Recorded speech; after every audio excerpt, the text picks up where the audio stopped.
Yesu anasema, njoni kwangu ninyi nyote msumbukao na kulemewa na mizigo, nami nitawapumzisha.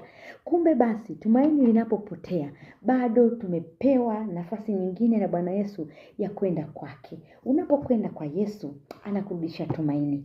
Anakupa maisha mapya, anakupa sababu ya kuendelea, anakupa nguvu ya kusimama tena. Haijalishi shetani amefanya nini katika maisha yako, haijalishi watu wamekutenda nini, lakini Bwana Yesu anaweza akakurudisha tumaini. Bwana Yesu anaweza akakupa amani.